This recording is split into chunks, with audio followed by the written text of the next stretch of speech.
C'est toujours un plaisir de vous accueillir pour cette conférence des académiciens en Sorbonne. Cette invitation à M. Lévit a longtemps été reportée en raison des contraintes sanitaires auxquelles nous avons dû faire face au cours de l'année écoulée. Mais enfin, nous pouvons nous retrouver dans cet amphithéâtre historique, majestueux de l'Université de Paris. Vous y êtes les bienvenus. Vous êtes ici chez vous, comme toute personne désireuse d'apprendre et de transmettre.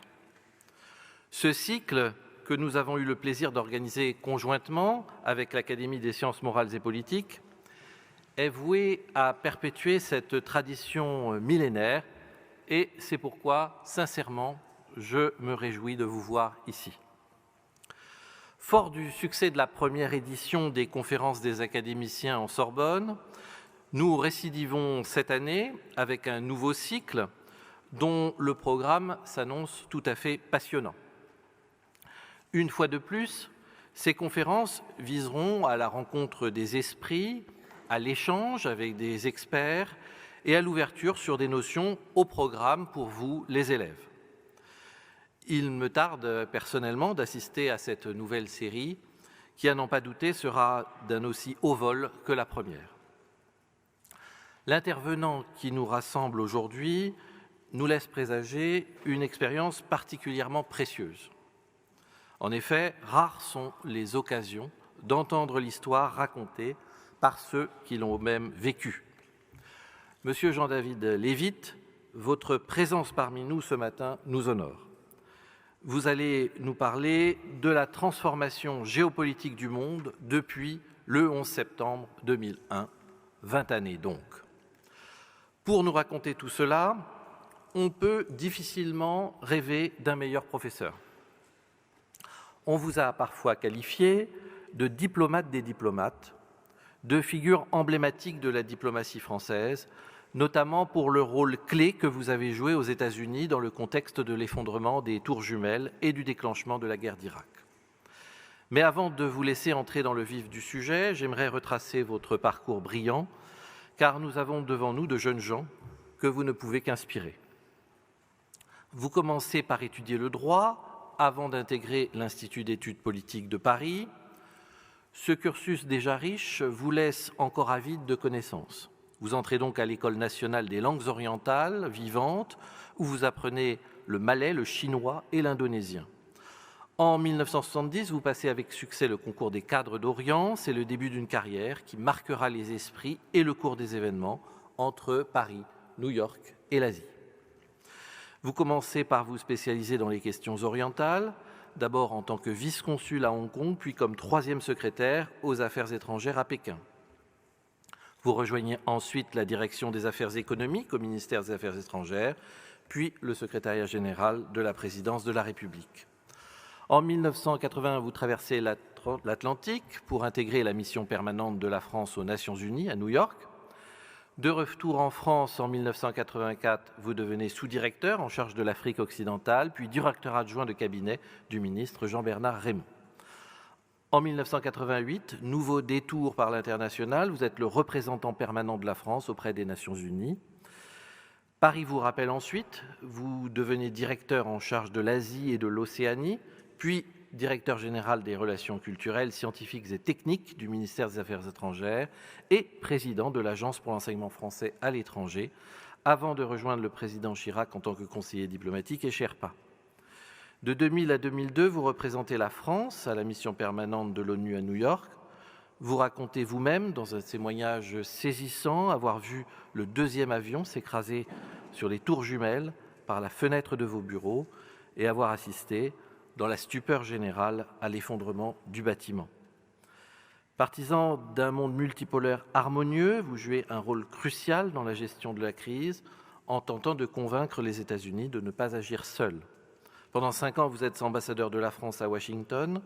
Vous répondez avec ouverture d'esprit, optimisme et aplomb à la vague de francophobie déclenchée par le refus de l'Hexagone de participer à la guerre préventive en Irak en 2003. Votre entourage souligne votre attitude constamment positive dans la résolution des conflits et des crises, la confiance que vous inspirez partout où vous exercez vos fonctions. car vous savez accompagner les décideurs politiques dans les choix les plus importants, les épreuves les plus difficiles. En 2007, coup double, vous devenez conseiller diplomatique du président et êtes élu à l'Académie des sciences morales et politiques. À l'image de votre carrière diplomatique, vos travaux académiques sur des sujets aussi variés que la globalisation, la laïcité, l'ordre mondial au XXIe siècle, ou encore les répercussions géopolitiques de la pandémie, font état d'une vision lucide, éclairée et didactique du monde. L'histoire que vous allez nous raconter aujourd'hui est cruciale. C'est l'histoire d'un monde devenu multipolaire, complexe, en recherche constante d'équilibre et de stabilité. C'est tout simplement l'histoire du positionnement de la France dans une géopolitique mouvante et en pleine redéfinition. C'est le cheminement d'une interrogation ancienne et pourtant toujours d'actualité: comment réagir face à l'agression? C'est enfin le récit passionnant de la construction d'une coopération internationale parfois fragile, parfois laborieuse, mais toujours nécessaire. Car l'entraide entre les États, à l'heure où la pandémie n'épargne aucun endroit du globe, où les attaques violentes contre nos citoyens et nos valeurs s'intensifient, où les enjeux climatiques deviennent centraux, est plus que jamais essentielle aux solutions que nous proposons et que bientôt vous, chers élèves, vous proposerez à votre tour. Raymond Aron écrivait « Connaître le passé permet de s'en libérer ». Alors, chers élèves, chers académiciens, ensemble, apprenons à le connaître et passons le flambeau aux générations à venir avec l'espoir sincère que ces tensions et ces violences appartiendront bientôt au passé pour ne plus jamais ressurgir. Je vous souhaite à tous une nouvelle fois la bienvenue entre nos murs, ainsi qu'une excellente conférence.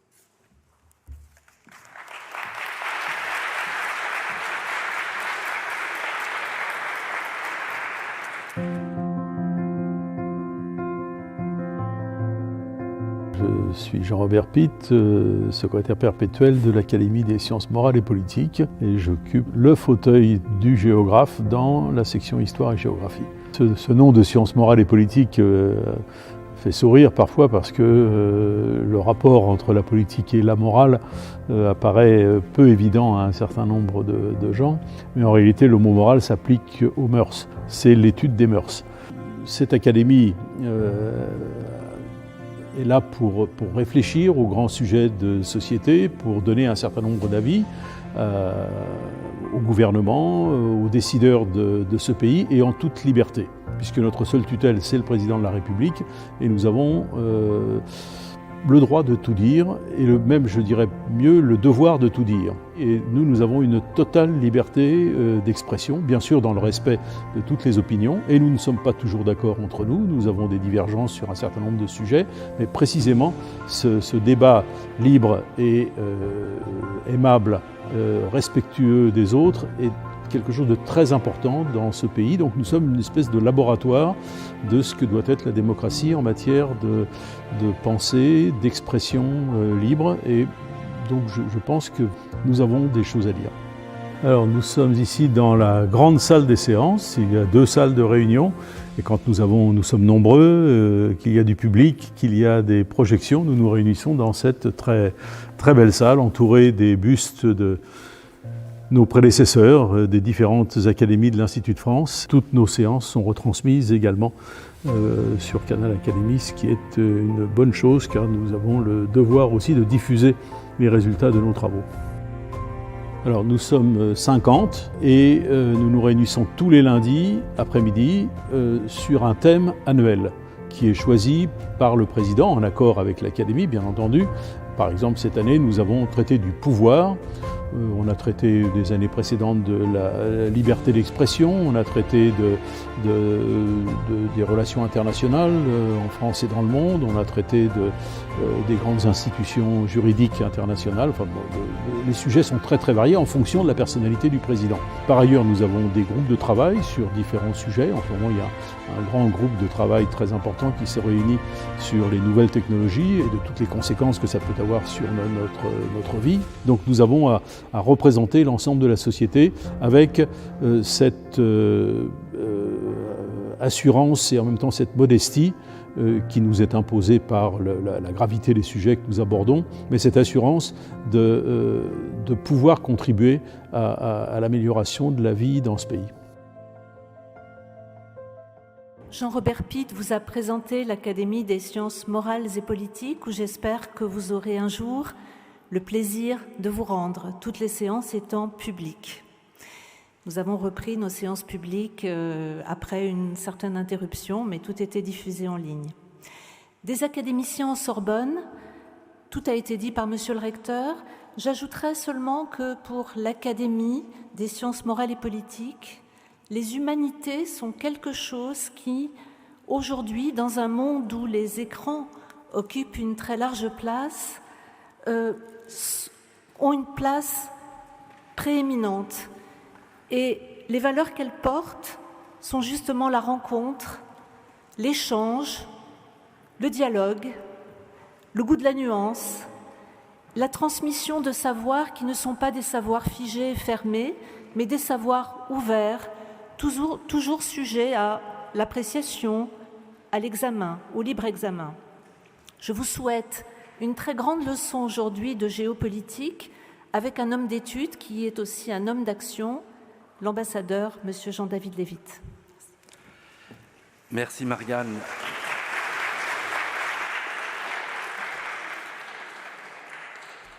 Merci Monsieur le Recteur de votre présentation trop flatteuse.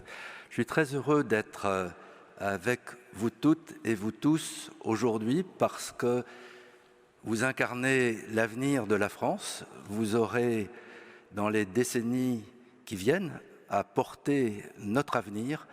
Et aujourd'hui, je vais, dans un premier temps, partager avec vous mon expérience du 11 septembre 2001, parce que parfois, dans nos existences, on se trouve confronté à des événements sans repère pour en assurer la gestion. C'est ce qui m'est arrivé, c'est ce qui vous arrivera, en espérant que ça sera moins dramatique que le 11 septembre 2001, mais où il faut assumer des responsabilités auxquelles on n'a pas forcément été préparé. Et puis, dans un deuxième temps, j'essaierai de vous montrer d'où nous venons à travers le monde et où le monde peut aller. Donc, je commence par le 11 septembre 2001. Ce jour-là, comme le recteur l'a dit, j'étais ambassadeur de France auprès des Nations Unies à New York et c'était le tour de la France d'exercer la présidence du Conseil de sécurité. Chaque pays, nous sommes 15 membres du Conseil de sécurité, la France est l'un des 5 permanents et chaque mois, c'est un pays différent. En septembre 2001, c'était la France qui présidait le Conseil de sécurité. Ce jour-là, le 11 septembre 2001, à 8h30, j'étais dans mon bureau au 44e étage d'une tour avec une vue imprenable sur le sud de Manhattan, sur les tours jumelles. Les tours jumelles, pour vous aider à comprendre ce qu'elles représentaient pour New York, étaient le symbole financier, le symbole de la puissance des États-Unis. Pour vous donner une référence, elles faisaient 110 étages chacune, plus de 410 mètres de haut. La tour Eiffel fait 328 mètres de haut. Donc c'était vraiment les symboles par excellence de la puissance de l'Amérique. J'étais en train de lire les dépêches arrivées pendant la nuit et en levant les yeux, j'ai découvert ce que vous voyez sur l'écran, c'est-à-dire que l'une des 2 tours voyait s'échapper un énorme nuage de fumée. J'ai aussitôt appelé mes 3 principaux collaborateurs et nous étions scotchés aux fenêtres, aux vitres de mon bureau à regarder cet énorme nuage de fumée lorsque nous avons vu un avion s'approcher de la 2e tour et, comme vous le voyez sur cette photo, s'encastrer dans la 2e tour dans une explosion colossale. Ce que nous prenions pour un accident nous est immédiatement apparu comme une attaque.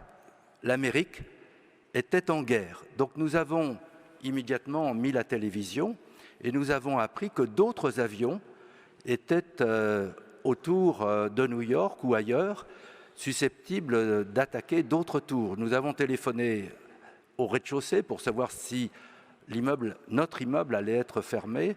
Ils ne savaient pas. Alors j'ai renvoyé chez eux tous ceux qui n'étaient pas indispensables. Je suis resté dans mon bureau avec mes 3 collaborateurs et nous étions en train de suivre les événements. Nous avons appris qu'un autre avion venait de s'écraser dans le bâtiment du Pentagone à Washington. Un 4e s'écrasait en Pennsylvanie et j'ai essayé de joindre le président de la République, mais les téléphones ne marchaient plus. Et donc, nous nous sommes retrouvés livrés à nous-mêmes. À ce moment-là, nous avons vu l'une des 2 tours commencer à s'effondrer, puis la deuxième, dans un immense nuage de poussière de béton. Et lorsque le nuage s'est dissipé, au bout de longues minutes, nous avons découvert avec horreur que les 2 tours jumelles avaient disparu. Et il faut que vous compreniez que des dizaines de milliers de personnes travaillaient dans les tours jumelles. Et donc, pour les États-Unis, c'était un choc profond, d'autant plus profond que l'Amérique n'avait été attaquée qu'une seule fois sur son sol, mais c'était à Pearl Harbor, c'était au fond du Pacifique, et c'était à la fin de 1941, la Deuxième Guerre mondiale. Ce qui se passait sous nos yeux le 11 septembre 2001 n'avait rien à voir avec Pearl Harbor. L'Amérique vivait en paix, elle était au sommet de sa puissance, et elle découvrait avec effroi sa vulnérabilité à la merci d'une attaque terroriste. Alors nous étions dans mon bureau avec mes 3 collaborateurs, sans pouvoir joindre personne à Paris, et nous nous sommes dit, nous sommes en train de vivre un moment qui marquera l'histoire du monde pour longtemps. Les États-Unis vont certainement réagir avec toute leur puissance. Et il y a 2 façons pour eux de réagir. Soit ils réagissent seuls, et ils en ont la possibilité, soit ils réagissent avec toute la communauté internationale à leur côté. C'était évidemment le choix que nous souhaitions.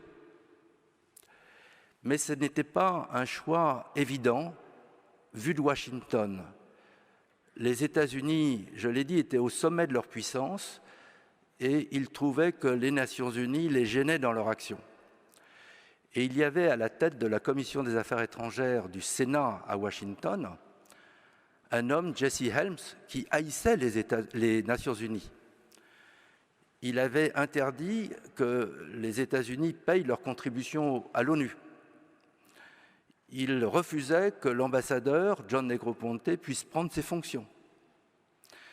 Et donc, il n'était pas du tout évident que les États-Unis accepteraient de jouer collectif. Et s'ils se faisaient justice eux-mêmes, seuls, alors le monde pivoterait dans une direction qui n'était certainement pas celle que la France et le reste du monde pouvaient souhaiter. Donc, avec mes 3 collaborateurs, nous nous sommes dit, bon, nous sommes seuls, livrés à nous-mêmes. J'ai essayé de joindre le secrétaire général de l'ONU, Kofi Annan, impossible. Et nous avons réfléchi à l'initiative que nous pouvions prendre. Et l'initiative que nous avons prise consistait tout simplement à changer le droit international. Nous avons, en quelques heures, préparé une résolution du Conseil de sécurité qui décidait qu'à partir de ce jour et à partir de cet acte, toute attaque d'un groupe terroriste international contre un État membre des Nations Unies ouvrait le droit à la légitime défense individuelle et collective de cet État attaqué contre, non pas les groupes terroristes, mais les États qui avaient apporté aide, financement, armes, hospitalité aux groupes terroristes responsables de cette attaque. Cette résolution d'une page, nous l'avons préparée et j'ai fait porter un message à Kofi Annan pour lui dire « Nous voulons que dès que les portes du bâtiment de l'ONU pourront être rouvertes, le 12 septembre au matin, nous puissions nous rencontrer avec les autres membres du Conseil de sécurité pour voir si cette résolution pouvait être adoptée immédiatement. » Eh bien, le 12 septembre, nous avons battu un record. La résolution dont je viens de vous parler a été adoptée en 1 heure. D'habitude, il faut des jours, des semaines, parfois des mois, pour que la communauté internationale se mette d'accord. Là, 1 heure a suffi. Et j'ai proposé que, pour la première fois dans l'histoire des Nations Unies, nous adoptions cette résolution à l'unanimité, non pas en levant nos mains comme nous le faisions depuis l'origine, mais en nous levant pour rendre hommage aux 3000 victimes, le plus grave attentat de l'histoire de l'humanité, et pour exprimer notre solidarité avec les victimes et au-delà avec le peuple américain, avec les États-Unis d'Amérique. On avait changé le droit international sans aucune permission. Et je commençais à me demander si, à Paris, il y aurait des réactions un peu stupéfaites. En fait, j'ai reçu un appel du président de la République, Jacques Chirac, dont j'avais été le collaborateur pendant 5 ans, et qui m'a dit « Bravo Jean-David, c'est ça qu'il fallait faire, et moi, je veux être le premier chef d'État à venir à New York après les attentats ». Dès le 18 septembre, Jacques Chirac était à New York. Il s'est rendu à Ground Zero, le site de la destruction des 2 tours, puis à Washington pour voir le président Bush et lui dire « Nous sommes avec vous ». Et nous avons réussi, puisque dès le lendemain de l'adoption de cette résolution, le 12 septembre, Jesse Helms, président de la Commission des Affaires étrangères du Sénat, a fait voter le paiement de tous les arriérés de paiement des États-Unis à l'ONU et l'envoi immédiat à New York de l'ambassadeur John Negroponte. Nous avons immédiatement commencé à travailler tous les deux et avec les autres membres du Conseil de sécurité pour bâtir une coalition mondiale de lutte contre le terrorisme sous l'égide des Nations Unies, du Conseil de sécurité. Une deuxième résolution a été adoptée sous présidence française et les États-Unis ont exigé, avec le soutien de l'ONU, que les talibans qui dirigeaient Kaboul, déjà à l'époque, il y a 20 ans, extradent vers les États-Unis l'auteur des attentats, Ben Laden et ses collaborateurs. Devant le refus des talibans, une coalition internationale a été créée d'une 30aine d'États et en 5 semaines, elle a réussi à chasser les talibans du pouvoir. Malheureusement, comme vous le savez sans doute, Ben Laden a réussi à s'échapper, à traverser la frontière et on l'a appris quelques années plus tard, il avait pu trouver hospitalité au Pakistan. Si je vous raconte cet événement dans tous les détails, c'est parce qu'il a littéralement changé l'histoire du monde.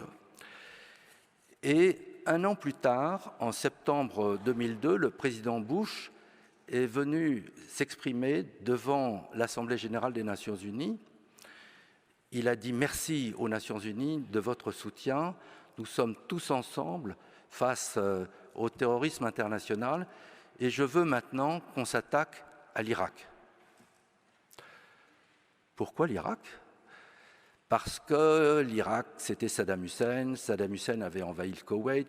Bush père, président, 41e président, avait livré bataille contre Saddam Hussein, mais les néoconservateurs américains trouvaient qu'il n'avait pas été au bout et qu'il fallait aller au-delà parce que Saddam Hussein, selon les Américains, était en train de monter un arsenal d'armes bactériologiques, biologiques et même nucléaires.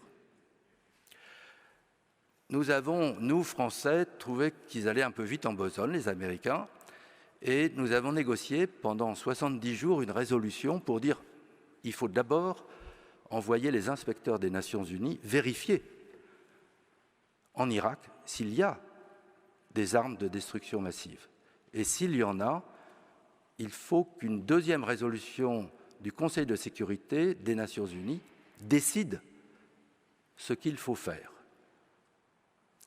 Après l'adoption à l'unanimité de cette résolution, Jacques Chirac m'a appelé et m'a dit « Parfait, maintenant je vous nomme ambassadeur aux États-Unis, vous partez de New York vers Washington. » Le 2 décembre 2002, j'ai présenté mes lettres de créance au président Bush et il m'a dit « Bravo pour ce que vous avez fait après le 11 septembre et sur cette résolution en Irak.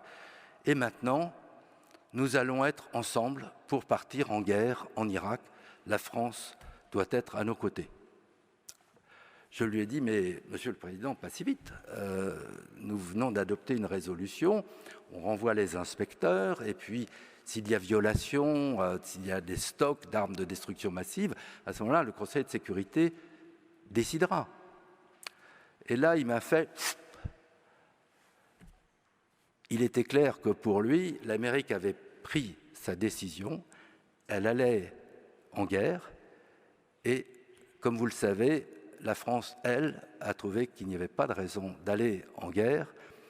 Et pendant 5 ans d'ambassadeur de France aux États-Unis, j'ai eu la tâche de lutter contre ce qu'on appelait le French bashing, c'est-à-dire les attaques des médias et d'une partie de l'opinion contre la France. Si je vous ai raconté cette séquence, c'est parce qu'elle représente un tournant majeur, 2001-2003, dans l'histoire du monde. Et donc, maintenant, je vais vous proposer de prendre du champ, de regarder dans le rétroviseur les transformations du monde jusqu'au 11 septembre 2001, et ensuite, je m'efforcerai de vous expliquer les transformations du monde depuis le 11 septembre 2001 et ce qui va se passer dans les années qui viennent. Alors, dans ce grand angle, ma première question, c'est, dans le fond, d'où venons-nous? Ou plus précisément, sous le regard de ma consoeur Marianne Bastide, grande spécialiste de la Chine, que je remercie de sa présence.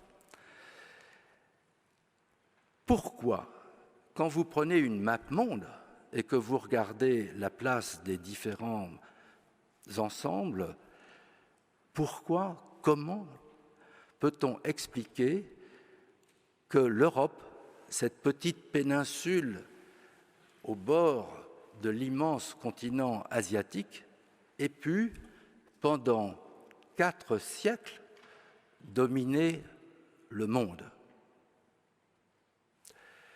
Ça aurait pu être la Chine, Marianne.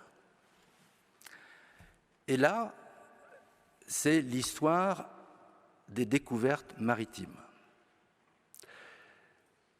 La Terre est ronde, et c'est les Européens qui ont compris les premiers que la Terre était ronde.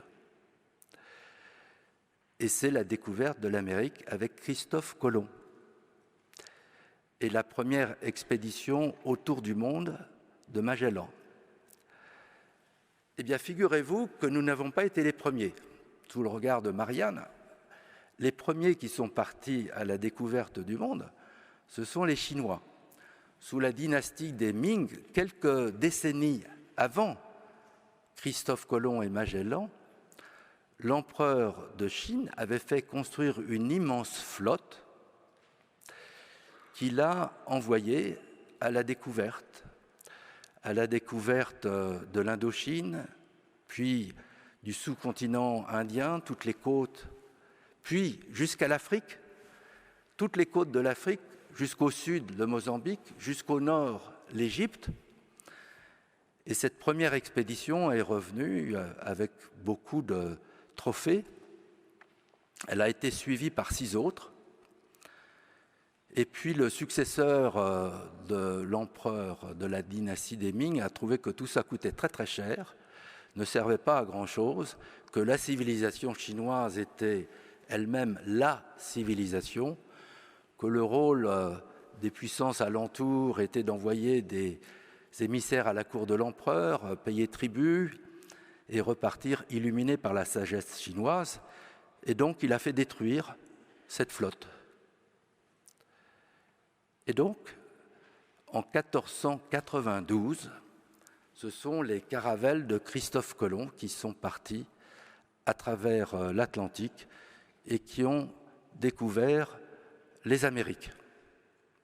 Et puis Magellan, comme je l'ai dit, navigateur portugais, a réussi, lui, à faire le tour du monde.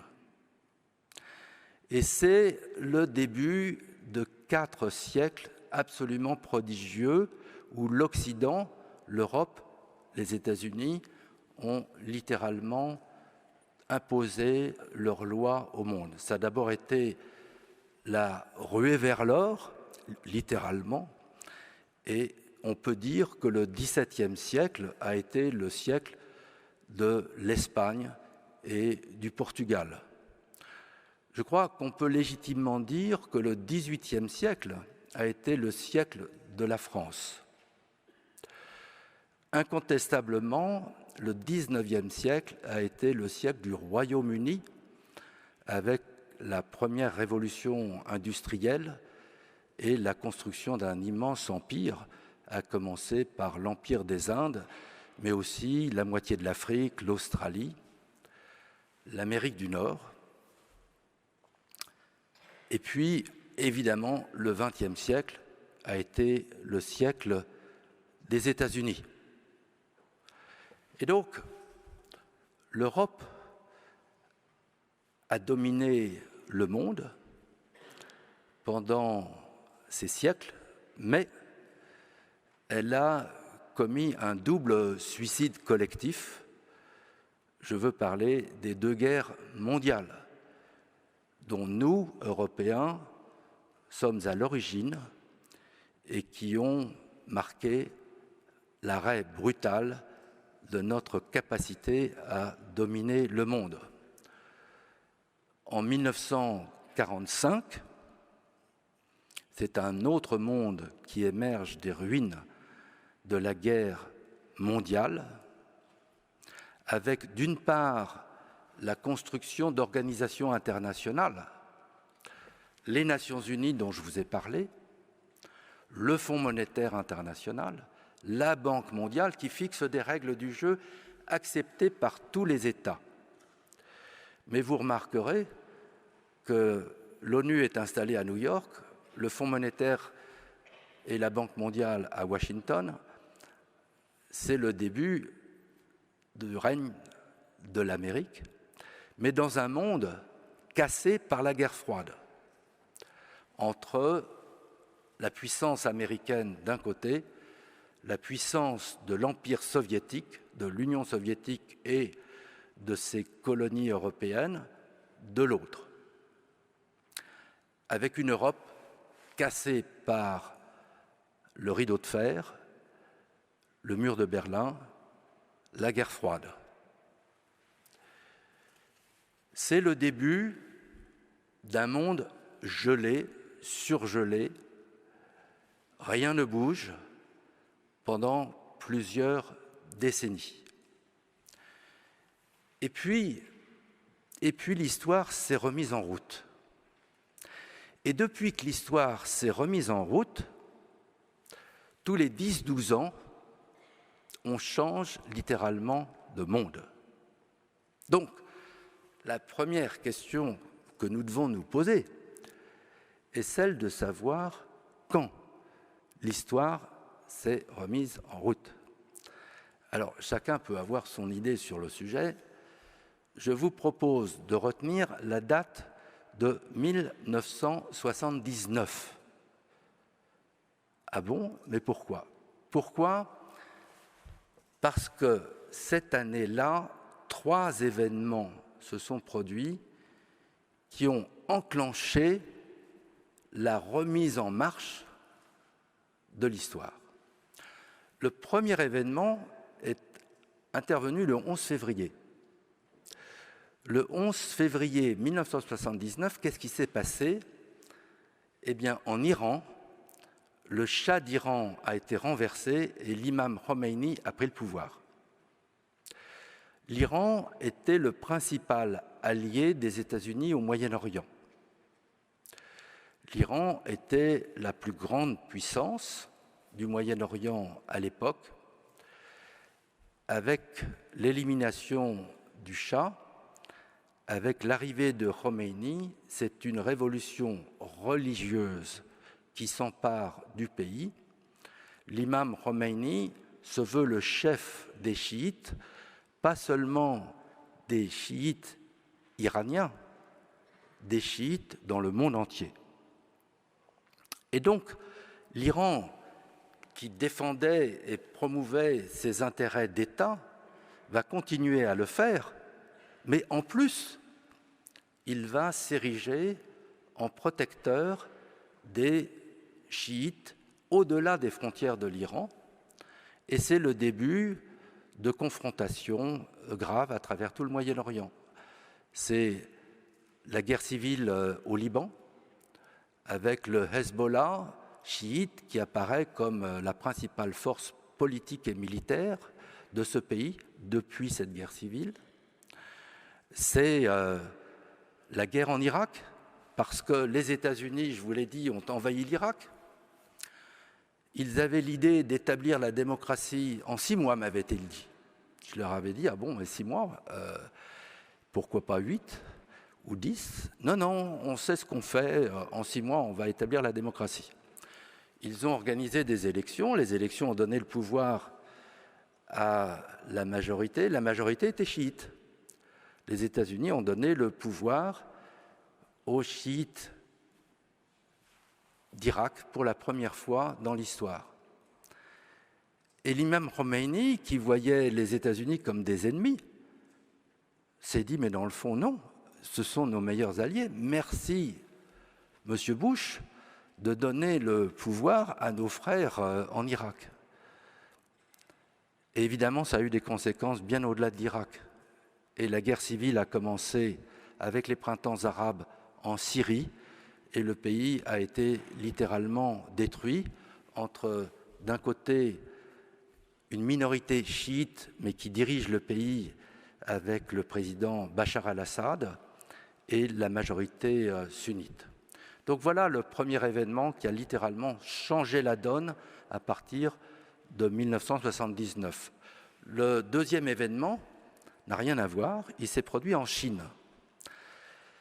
La Chine était debout depuis la fin de la guerre, depuis 1949, depuis l'avènement du régime communiste dirigé par Mao. Mais Mao avait remis la Chine debout, mais il l'a littéralement assommée à 2 reprises. La première avec le grand bond en avant qui a été une catastrophe économique, qui a fait des dizaines de millions de morts dans la famine, et puis avec la révolution culturelle qui a semé un désordre épouvantable. En 1979, émerge un dirigeant, Deng Xiaoping, qui va essayer de remettre la Chine en marche à travers les réformes économiques que vous connaissez. Deng Xiaoping, principal dirigeant en 1979, va lancer les réformes économiques qui passeront complètement inaperçus au départ parce qu'il les fait très progressivement en partant du sud de la Chine et progressivement ça gagne le pays. Mais 40 ans après ce début des réformes économiques, on voit le résultat aujourd'hui. C'est une transformation sans précédent dans l'histoire de l'humanité. Bien sûr, d'autres pays se sont transformés aussi vite. Je pense au Japon, je pense à la Corée du Sud, je pense à Singapour, Taïwan. Mais aucun n'a fait cette transformation en 4 décennies à l'échelle d'un pays de 1,4 milliard d'habitants. C'est ça qui est extraordinaire. Et donc, 1979, c'est le début de cette extraordinaire transformation en Chine. Et puis, il y a un dernier événement qui s'est produit en 1979, le jour de Noël, l'URSS envahit l'Afghanistan. Et à ce moment-là, le monde entier se dit l'URSS est à l'offensive, et pas seulement en Afghanistan, mais également en Afrique, avec les Cubains en Angola, avec la révolution communiste en Éthiopie. Et en face, les États-Unis sont sur le recul. Carter, qui en était le président, a été confronté à la crise en Iran, à la crise des otages. Les diplomates iraniens étaient retenus par Khomeini dans leur ambassade. Les États-Unis avaient essayé de les libérer à travers une opération qui a été un ratage total. Carter a perdu le pouvoir, il a été battu aux élections. Et donc, on voyait une Union soviétique à l'offensive, une puissance qui commençait à émerger, la Chine, et des États-Unis sur la défensive. Ça, c'est 1979. Alors, comme je vous l'ai proposé, on va franchir 10 ans. 10 ans, 1979, 1989. 1989, qu'est-ce qui s'est passé le 9 novembre ? Ce jour-là, j'étais ambassadeur de France à Genève, aux Nations Unies, et je regardais la télévision, et puis après, avec mon épouse, on est parti dîner chez l'ambassadeur du Pérou. On a retrouvé l'ambassadeur de l'Union soviétique, et je lui ai dit « Yevgeny, tu as vu à la télévision ?»« Quoi ?»« Eh bien, on est en train de détruire le mur de Berlin. » Il me dit « Impossible !» Ah ben, je lui dis « Regardons à la télé. » Et en effet, le mur de Berlin était en train d'être détruit. Et ça a été le début d'une transformation du monde absolument fantastique. D'abord avec des effets majeurs pour l'Empire soviétique. Gorbatchev était confronté à la perte de puissance de l'Union soviétique. L'Union soviétique avait quitté l'Afghanistan sur un désastre.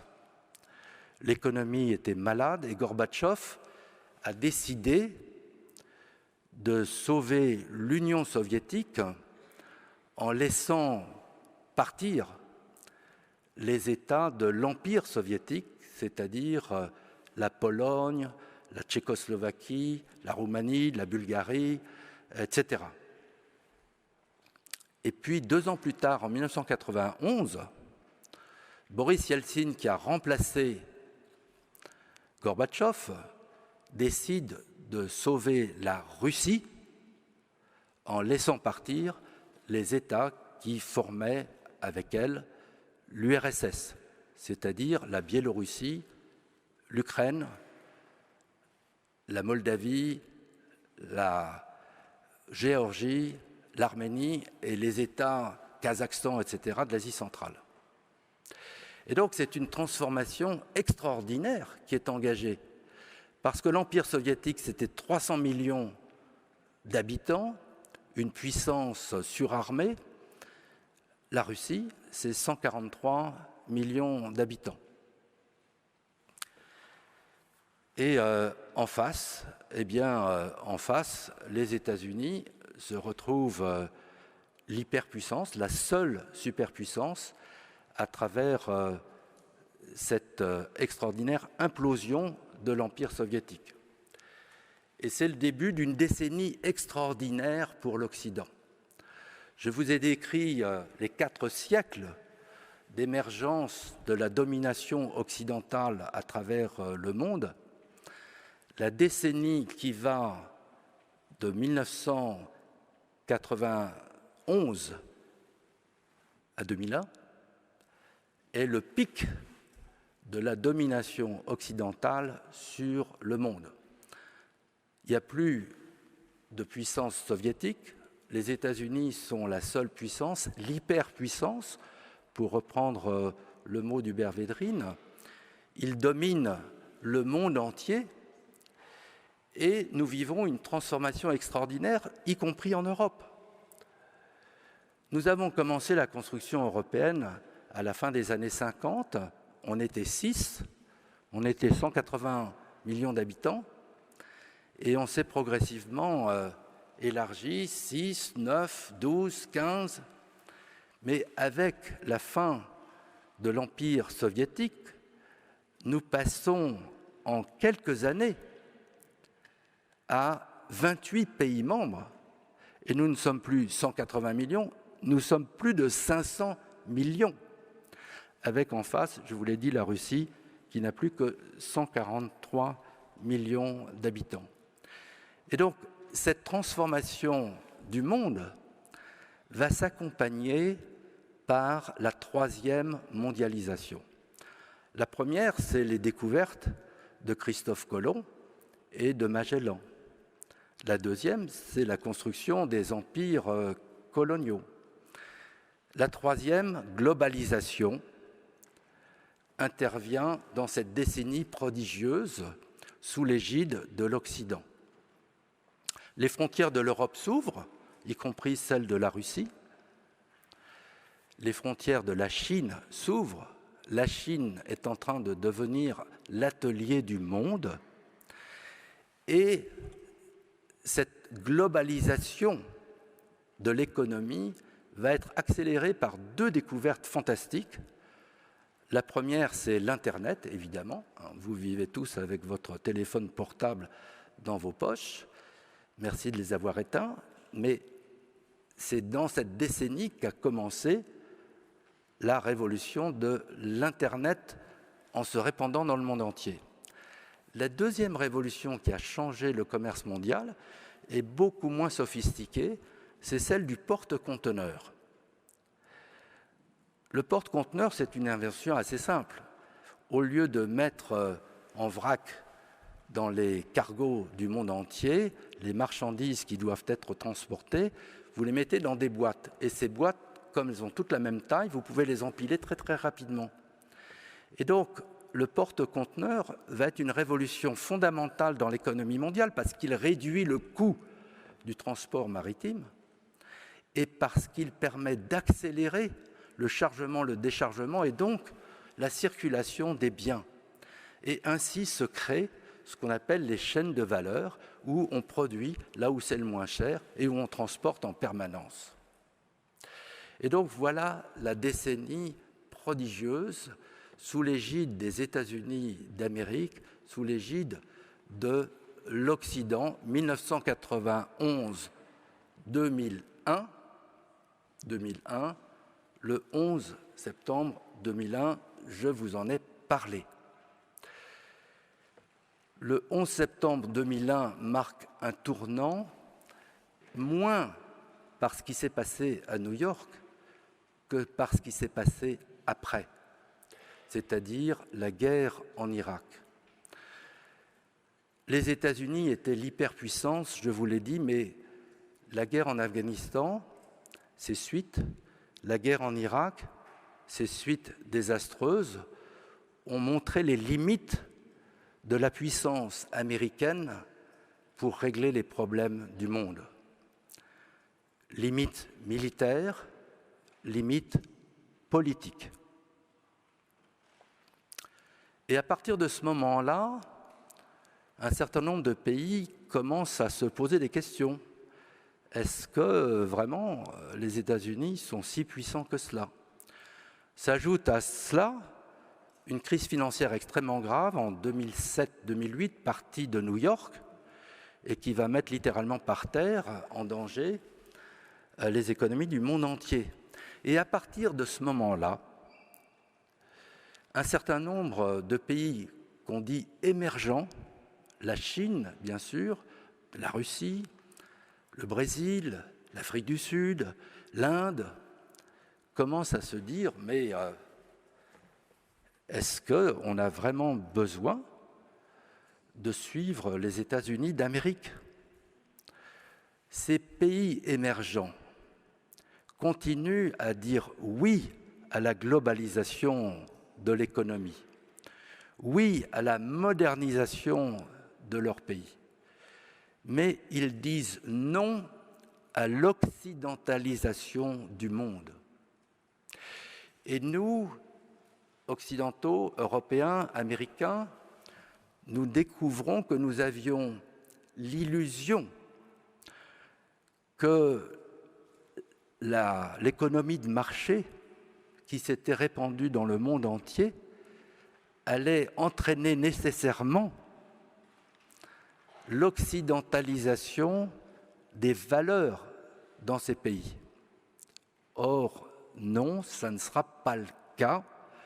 Ces pays veulent revenir à leurs valeurs ancestrales. C'est Poutine qui rêve de transformer la Russie en empire russe digne de Catherine la Grande. C'est Erdogan en Turquie qui veut effacer le legs d'Atatürk et qui veut revenir à l'empire ottoman de Soleiman le Magnifique. C'est évidemment les dirigeants iraniens qui veulent poursuivre leur quête de pouvoir au profit des chiites. En Inde, Modi veut effacer le legs britannique et révéler au monde la gloire de l'hindouisme. Et naturellement en Chine, Xi Jinping veut restaurer la grandeur impériale d'une Chine suzeraine. Voilà le monde dans lequel nous sommes entrés. Nous étions dans un monde bipolaire avec la guerre froide, puis nous avons eu une décennie unipolaire avec la domination absolue des États-Unis d'Amérique. Nous sommes entrés dans un monde multipolaire aux règles du jeu contestées. Ce monde multipolaire aux règles du jeu contestées, il résulte d'abord de l'évolution des États-Unis d'Amérique. Après 2 guerres ratées, l'Afghanistan et l'Irak, le président Obama dit « ça suffit, nous ne sommes plus le gendarme du monde, nous devons transformer le monde, mais avec des partenaires, avec des alliés. » Et donc il joue collectif. C'est l'accord de Paris sur le climat qui n'aurait pas été possible sans une entente entre la Chine et les États-Unis. C'est l'accord sur l'Iran qui voulait se doter de l'arme nucléaire, mais avec les Chinois, les Russes, les 3 grands occidentaux de l'Europe, nous sommes arrivés à un accord. C'est une Amérique qui pivote vers l'Asie parce que le défi chinois est de plus en plus perçu par les États-Unis comme un défi à relever. Après 8 années de présidence Obama, nous avons Trump. Trump, c'est Obama en pire. Trump, il ne veut pas des règles du jeu des Nations Unies, il préfère la loi de la jungle. Pourquoi? Parce que dans cette jungle, les États-Unis sont la plus forte puissance et donc ils peuvent imposer leur vision, leurs règles, leurs diktats. Sauf que dans cette jungle, il y a le lion américain, mais il y a un deuxième lion qui grandit à toute allure et qui arrive, c'est la Chine. La Chine, chère Marianne, a une autre vision du monde. La Chine qui est l'autre grand qui émerge, se voit comme une puissance suzeraine. Elle est la civilisation sous le ciel, Tianxia. Et le rôle de tous ceux qui l'entourent est de reconnaître cette puissance, de l'accepter et de rentrer dans ce monde où Pékin domine. Du temps de l'Empire romain, on disait que toutes les routes conduisaient à Rome. Du temps de Xi Jinping, on dit que les nouvelles routes de la soie doivent toutes conduire à Pékin. Alors c'est dans ce contexte que le président Biden a été élu. Et il y a une chose qui unit tous les Américains, ils sont très divisés par ailleurs, mais ils sont tous unis dans un refus de voir la Chine devenir numéro un. Les États-Unis sont numéro un. Ils ne peuvent pas imaginer que la Chine, surtout la Chine de Xi Jinping, où le rôle du Parti communiste est de plus en plus puissant, remplace les États-Unis comme première puissance du monde. Et donc, nous sommes rentrés dans une nouvelle guerre froide, avec malheureusement des organisations internationales qui sont affaiblies par cette division, par d'autres divisions, à un moment où on aurait plus que jamais besoin d'elles, parce que nous avons les défis à relever, la crise du Covid, mais plus encore la crise du réchauffement climatique. Et donc, je termine là-dessus. Dans ce monde divisé, engagé dans une nouvelle guerre froide, quelle est la place de l'Europe? Et c'est là que je me tourne vers vous, parce que la réponse va vous appartenir.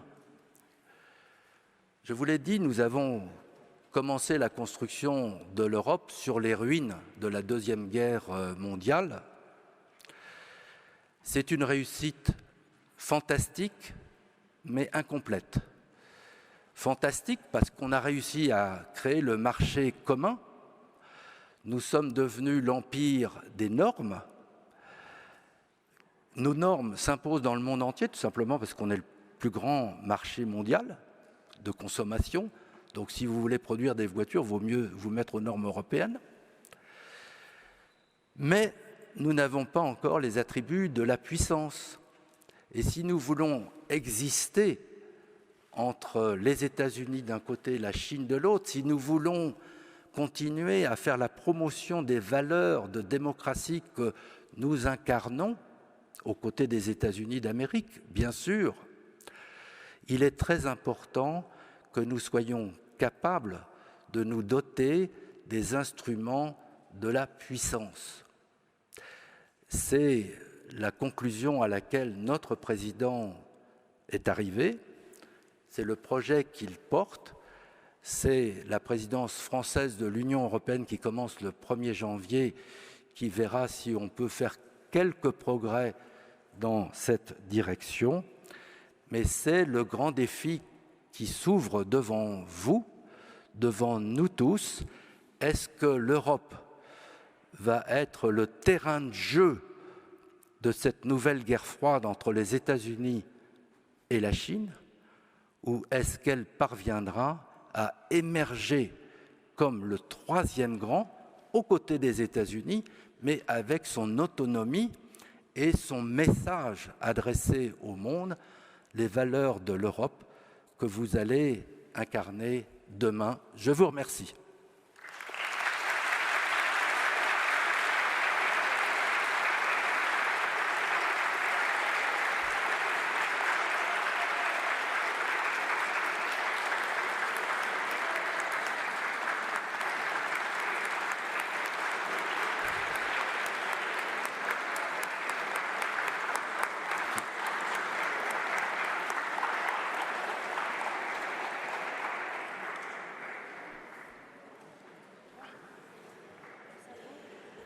crois, découvert en Jean-David Lévite un conteur lucide qui nous rend le monde intelligible.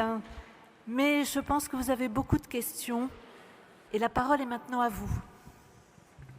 Un micro va circuler.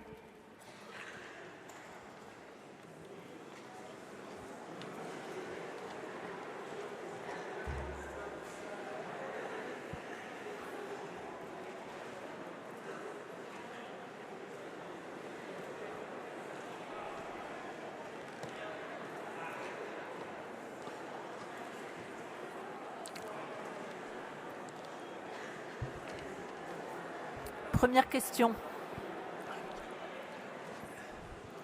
Alors, qui a la première question? Bonjour, Bonjour. Vous m'entendez? Oui. Je m'appelle Émile Copila et je suis en terminale à Versailles. J'aurais une question. Quand vous parlez d'une Europe émergente, est-ce que c'est une question pour plus une Europe fédérale ou plutôt une Europe de nations plus harmonieuse qui va réussir à émerger? Merci. Alors, c'est évidemment une question fondamentale et il n'y a pas de réponse unique. Il y a des visions très différentes selon que vous êtes français, allemand, espagnol, polonais, tchèque, balte. Ce qui nous unit, c'est d'abord, je vous l'ai dit, l'héritage de ces siècles de civilisation qui ont commencé avec l'Empire romain et même avant l'Empire romain, mais enfin l'Empire romain est celui qui nous a d'abord rassemblés, et cette histoire partagée est un premier ciment entre nous tous. Le deuxième ciment, c'est les valeurs de démocratie, d'économie de marché qui sont au cœur des traités que nous avons signés tous, à commencer par le traité de Rome jusqu'au traité de Lisbonne.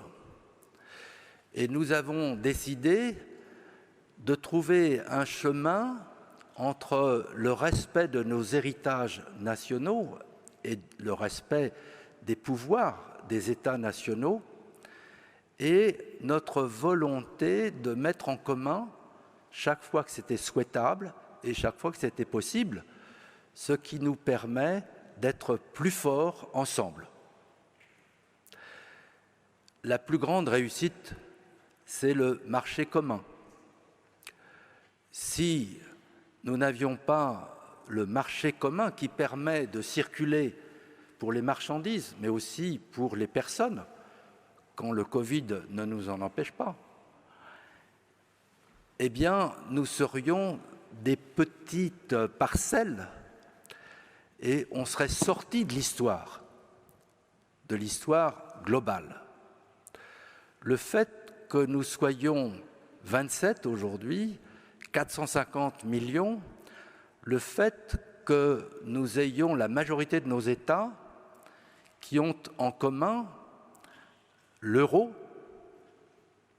qui est l'autre grande monnaie du monde, qui s'affirme de plus en plus face au dollar, le fait que nous ayons Schengen, qui permet aux Européens de partir en voiture de Lisbonne et d'aller jusqu'à Hambourg sans rencontrer de frontières, le fait que nous ayons pour vous demain Erasmus, qui va vous permettre de poursuivre vos études là où vous le souhaitez, dans des universités que vous choisirez à travers toute l'Europe.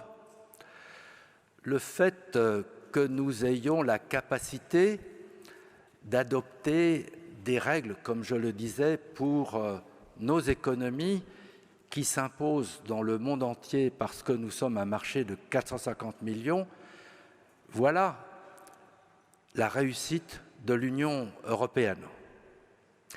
Mais nous ne sommes qu'à mi-parcours du chantier européen. Nous avons réussi les projets dans le domaine de l'économie. Nous avons été confrontés à la crise du Covid. Bon, on est parti en retard. On est parti en retard pour une raison simple, c'est que la santé ne fait pas partie des compétences communautaires, des compétences de l'Union européenne. Mais on a quand même décidé qu'il fallait absolument qu'on commande les vaccins tous ensemble pour éviter que les plus petits pays ne soient les victimes du pouvoir des plus grands.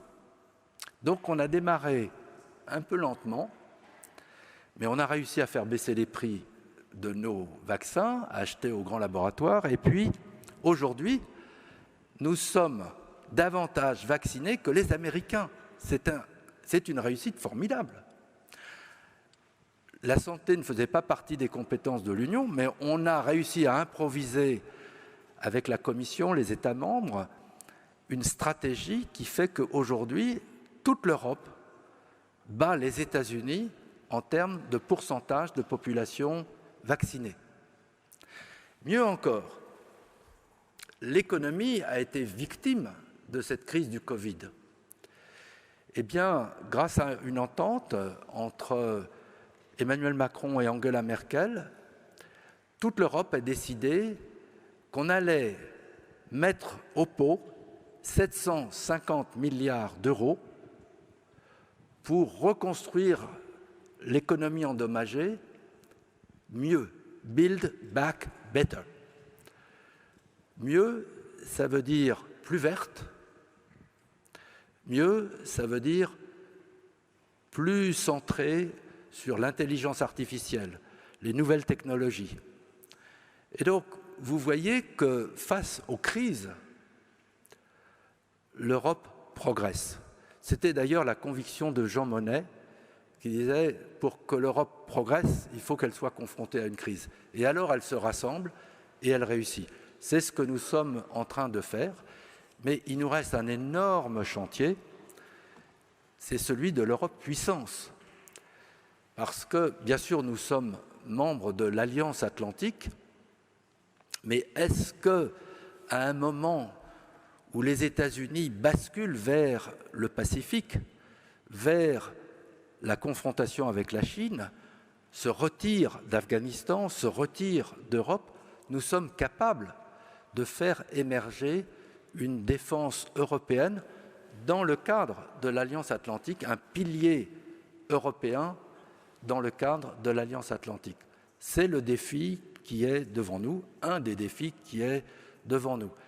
Je suis optimiste sur l'avenir de l'Europe parce que nous avons su jusqu'à présent relever les défis, à commencer par celui auquel je viens de faire allusion, la crise du Covid et la crise économique qui a accompagné le Covid.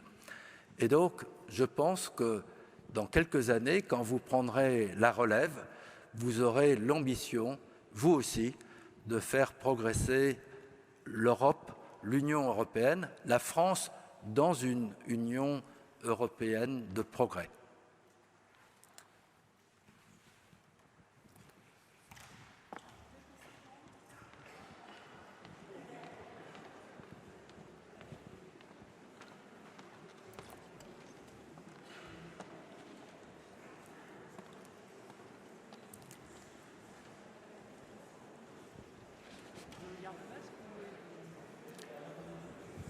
Ouais, mais je ne sais pas si on va m'entendre sinon. Alors, donc je suis Alexandre Fenot en terminale au lycée Jules Ferry de Versailles. Donc, entre la Chine et les États-Unis, lequel des deux serait actuellement le plus puissant? Entre la Chine et les États-Unis, parce qu'ils sont très puissants tous les deux, mais pas dans les mêmes domaines. Voilà, exactement. Bravo pour la question. Et c'est une question qui est décisive pour nous, Européens, qui est décisive pour l'avenir du monde. Chacun des deux pays a ses atouts et ses handicaps. L'atout des États-Unis, c'est précisément l'économie de marché, c'est ses universités, ses laboratoires, la liberté d'entreprendre, une capacité de rebond qui est impressionnante, son attractivité. Vous êtes à l'approche du baccalauréat, vous pensez à vos études supérieures. Les universités américaines sont parmi les plus attractives du monde entier. Les laboratoires américains attirent le monde entier. Le peuple américain est de plus en plus une nation-monde. Ce que je veux dire par là, c'est que la population blanche va, dans quelques années, devenir minoritaire face à la collection des autres nationalités ou des autres origines. La population noire, la population venue de l'Amérique du Sud, la population venue d'Asie, additionnés, seront plus nombreux que la minorité blanche. Cette Amérique en transformation, elle est à la fois très attractive et confrontée à des troubles profonds, précisément pour la raison que je viens de vous dire. Une partie de cette population blanche se voit déclassée. Une partie des classes moyennes se voit appauvrie. Et le président Biden est tout à fait conscient du fait que son principal défi à l'intérieur, c'est précisément ce déclassement des classes moyennes, notamment blanches. Il veut traiter ce problème. Mais ce qui fait le succès de l'Amérique, c'est son ouverture, son attractivité, son inventivité, son dynamisme. Et ils existent toujours. En face, vous avez la Chine. Les États-Unis, c'est 333 millions. La Chine, c'est 1,4 milliard, rassemblés dans cette ambition de retrouver la place immémoriale de la Chine. Mais la Chine est confrontée à des handicaps qui sont autant de risques pour son succès à venir, et je parle sous le contrôle de Marianne. Le premier handicap, me semble-t-il, vient de Xi Jinping lui-même. Le président veut imposer ses réformes. Il y a deux façons de réformer un pays. En démocratie, vous avez des lois qui changent les règles du jeu et qui sont mises en œuvre par les structures de l'État, la justice, qui veille à ce que tout cela se passe selon les règles du jeu établies.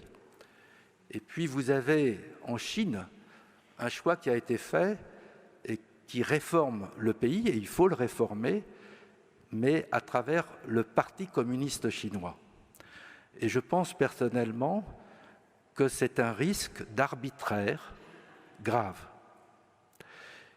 Et Deng Xiaoping avait introduit une réforme que je trouvais très bonne, en plus de toutes les réformes économiques à succès, qui était qu'aucun dirigeant ne pouvait rester au pouvoir, au sommet, plus de 2 mandats de 5 ans. Et après Deng Xiaoping, tous ses successeurs ont respecté cette règle du jeu et les décisions se prenaient à l'intérieur du comité permanent du bureau politique du parti. Avec Xi Jinping, il a réussi à faire sortir cette limite de 2 mandats.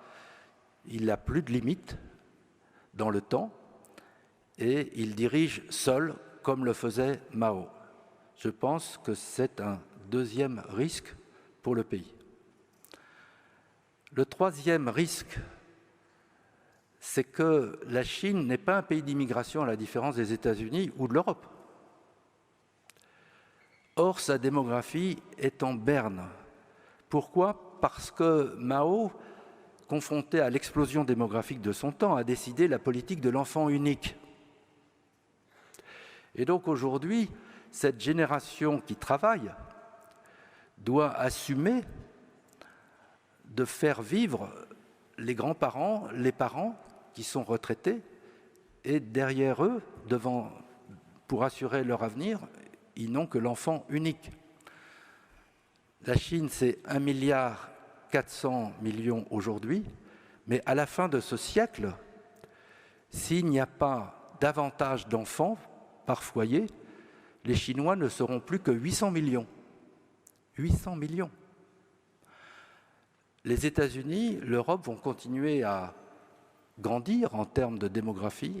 La Chine est menacée d'un vieillissement accéléré, doublé d'une diminution de sa population. Enfin, la dernière différence qui me paraît très importante, c'est les alliances.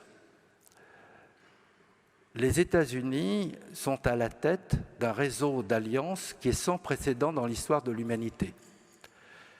L'Alliance Atlantique, bien sûr, mais aussi l'alliance avec le Japon, l'alliance avec la Corée du Sud, l'alliance avec l'Australie. Vous avez entendu parler du dernier développement à AUKUS, qui ne nous fait pas très plaisir. Mais ce réseau d'alliances démultiplie la capacité, la puissance des États-Unis d'Amérique. La Chine n'a pas d'alliés, elle n'a que des obligés. Et c'est toute la différence. Donc, j'ai répondu à votre question sans y répondre. Le match du siècle a commencé, mais au stade actuel, voilà le diagnostic que je fais. Il y avait une question ici.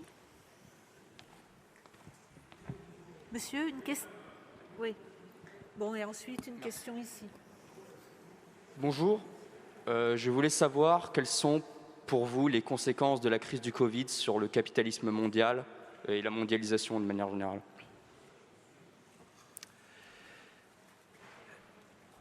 Encore une très bonne question. Alors, d'abord, il faut voir à quel point l'humanité tout entière a réussi à faire face à cette épidémie avec rapidité et efficacité. Sans remonter à la peste noire et au Moyen-Âge, si vous regardez il y a un siècle ce qui s'est passé avec la grippe espagnole à la fin de la Première Guerre mondiale, ça a été une catastrophe totale et on n'a pas su traiter. Cette fois-ci, en 6 mois, les meilleurs laboratoires dans le monde entier ont réussi à trouver des vaccins efficaces. Et nos meilleures unités industrielles dans l'industrie pharmaceutique se sont mis à produire massivement au point que nos pays, aujourd'hui, en Occident, en Chine, pas au Sud, pas en Afrique, pas en Amérique latine, pas en Inde, mais la majorité de la population dans les pays développés ont pu être vaccinés en un temps record. Il faut maintenant accélérer la production des vaccins. Dans les pays du Sud, l'Inde est un gigantesque producteur de vaccins. Elle accélère la vaccination de sa population et il faut aider l'Afrique, l'Amérique latine à se vacciner. Mais constatons tous ensemble que nous avons réussi à faire face à cette épidémie de Covid jusqu'à présent, je le dis avec beaucoup de prudence, avec rapidité, avec efficacité. Et puis il y a eu un deuxième miracle à mon avis. Vous êtes mieux placé pour en parler parce que vous êtes né avec la génération des téléphones portables, des iPads et des iPhones, etc.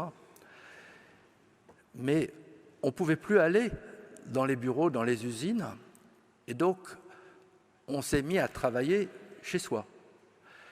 Et moi j'étais convaincu au début de ce phénomène d'enfermement chez nous qu'on allait faire exploser les réseaux informatiques, la fibre, etc.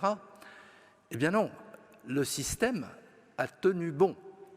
Il n'y a pas eu de cassure brutale. Au contraire, on a en quelques semaines basculer notre économie partout où c'était possible, des bureaux vers nos domiciles, et on a continué à faire fonctionner l'économie. Et je pense que c'est une deuxième réussite phénoménale.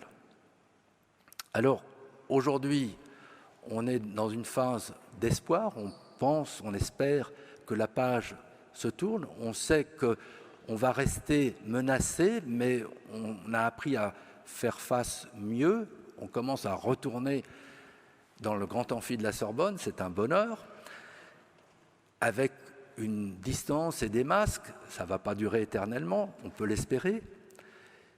Et puis dans ce contexte-là, il est très important d'intégrer, parce que ça transforme l'économie mondiale, la nouvelle guerre froide entre la Chine et les États-Unis. Parce que les États-Unis ont décidé de casser ce qu'on appelle les chaînes de valeur pour tout ce qui leur paraît stratégique. Vous avez entendu parler de Huawei, vous avez peut-être des téléphones de Huawei. Les États-Unis ne veulent pas accepter que la 5G soit dominée par Huawei. Et ils font tout pour que Huawei non seulement quitte les États-Unis, mais quitte l'Occident. Et ça a été un coup très dur pour Huawei. Je vous donne cet exemple, mais ce que je vous donne comme exemple peut être multiplié chaque fois qu'un produit est jugé stratégique par les États-Unis. Ils veulent empêcher la Chine de le produire ou d'en bénéficier. Ça va plus loin. Les étudiants chinois dans les laboratoires qui peuvent aider des jeunes Chinois à prendre connaissance de sujets qui peuvent être utiles pour la défense de la Chine, ils rentrent en Chine vite fait, bien fait. Et donc, nous sommes aujourd'hui, en plus de cette crise du Covid à laquelle on fait face, dans un découplage de l'économie mondiale dans tous les secteurs à valeur stratégique, pas seulement militaire, à valeur stratégique. Et donc, on a une transformation de l'économie mondiale qui est en cours, et l'Europe doit trouver toute sa place dans cette économie mondiale.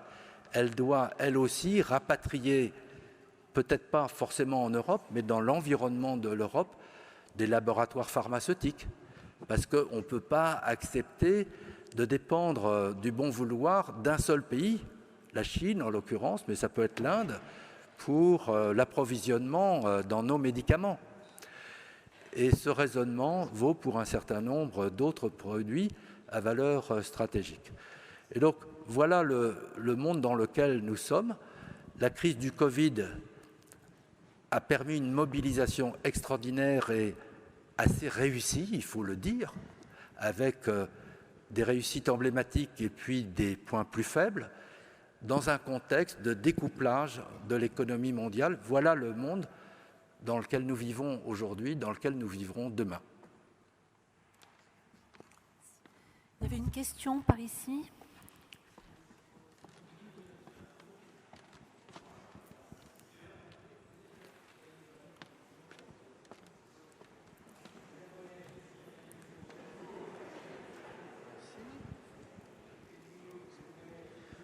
Oui, bonjour, merci. Mathieu Borel, lycée d'Orient. Vous concluez votre intervention sur une nécessité en gain d'autonomie de la part de l'Europe. Je pense notamment dans le domaine politique, voire militaire. Ma question est très simple. Est-ce encore possible? Est-ce que l'autonomie de l'Europe est encore possible? Nous vivons dans un monde globalisé et donc l'autonomie ne peut pas être totale, elle ne doit pas être totale. Et cela vaut pour tous les pays, même les plus puissants, même les États-Unis, même la Chine. Donc ça vaut aussi pour l'Europe. Pour autant, je l'ai dit, nous avons la volonté d'accroître notre autonomie. Alors, ça veut dire quoi concrètement? Je l'ai dit, pour l'industrie médicale, il est très important que nous soyons capables de rapprocher les sites de production, pas forcément sur le territoire européen, mais dans notre environnement. Ça peut être des usines au Maghreb, en Afrique, au Proche-Orient, en Turquie.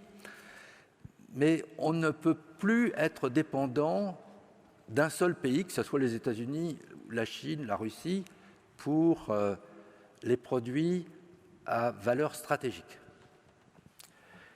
Et puis, vous voyez qu'on a une faiblesse majeure qui est la défense. En réalité, l'autonomie stratégique, on va l'acquérir, on est en train de l'acquérir dans tous les secteurs de l'économie. Et donc, on va continuer à affirmer, je pense avec grand succès, notre capacité à bâtir la puissance économique de l'Europe intégrée. Alors vous me direz, mais il y a les Polonais qui ruent dans les brancards, mais il y a les Hongrois qui ne respectent pas les règles du jeu. Oui, vous avez raison, mais ils ont un intérêt fondamental à rester dans la famille et donc à en respecter les règles du jeu. Si vous êtes Polonais, vous êtes obsédé par la Russie. Et vous savez que si vous sortez de l'Europe, vous êtes face à la Russie et demandez aux Ukrainiens ce qu'ils en pensent, ils vous donneront la réponse. Et donc, je suis convaincu qu'on va rester à 27. D'ailleurs, ce qui m'a beaucoup frappé, c'est que la négociation du Brexit, qui aurait pu être le début d'une débandade de l'Europe, a au contraire contribué à resserrer encore les rangs de l'Europe, une Europe plus intégrée, plus unie. Sur le plan économique, nous sommes un marché unique, je l'ai dit, mais nous allons investir, comme je l'ai dit aussi, 750 milliards pour être plus forts ensemble. Ça veut dire quoi concrètement? Prenez les voitures électriques. Demain, vous allez rouler dans des voitures électriques. Pour avoir des voitures électriques, il faut des batteries électriques. Or, nous n'avons pas pratiquement d'usines de batteries électriques. La Chine, oui. Donc on va investir très fortement dans la construction d'usines de batteries électriques pour nos voitures, partout où c'est souhaitable, grâce à ces 750 milliards, et ça va intégrer nos capacités de fabrication des voitures électriques dont nous aurons tous besoin à travers toute l'Europe demain. Et je vous donne cet exemple, on pourrait les multiplier. Et donc, comme je le disais, notre point faible, c'est la défense, c'est la sécurité. Parce que jusqu'à présent, l'Alliance Atlantique, sous domination absolue des États-Unis, était notre bouclier. Mais maintenant, pivot to Asia, disait Obama, ce pivot to Asia signifie que les États-Unis nous disent « Écoutez les amis, vous êtes gentils, on vous aime beaucoup, vous les Européens, mais franchement, est-ce que vous ne pourriez pas vous occuper davantage de votre sécurité ?» J'ai vécu cela avec Jacques Chirac. Quand il y avait la guerre en Bosnie, à Sarajevo. Et je me souviens d'un appel, quand Chirac a été élu, de Bill Clinton, qui était le président à l'époque, et qui disait « Mais comment se fait-il que vous nous demandiez à nous, Américains, de venir vous aider pour mettre un terme à la guerre en Bosnie, alors que la Bosnie, ça fait la taille d'un département français. Vous n'êtes pas capable de faire ça vous-même » Et Jacques Chirac a été piqué au vif et on a créé une force de réaction rapide, franco-britanno-néerlandaise, qu'on a mise au-dessus de Sarajevo sur le mont Igman. Et quand les Américains se sont aperçus qu'on commençait à régler le problème nous-mêmes, ils ont dit « passons-nous, on va vous aider ». Pourquoi? Parce que ça leur faisait quand même mal de voir qu'on était capable de régler notre problème nous-mêmes. Autrement dit, ma réponse, c'est si nous sommes capables de démontrer notre capacité à unir nos forces militaires, à bâtir une industrie de défense crédible pour faire face aux menaces qui existent que ce soit au Proche-Orient, au Sahel ou à l'est de l'Europe, alors vous verrez que les États-Unis nous diront « mais on est à vos côtés ». Et donc, le défi que nous avons à relever pour terminer de répondre à votre question, il n'est pas dans le domaine économique, je suis tout à fait confiant. Il n'est pas dans notre capacité à nous unir sur les sujets sociaux, de santé, etc. Il est dans le domaine de la défense. C'est ça le grand défi qui est devant nous. Il faut absolument que nous soyons capables de bâtir un pilier européen de l'Alliance Atlantique qui soit crédible. Et à ce moment-là, l'Alliance Atlantique aura un bel avenir devant elle.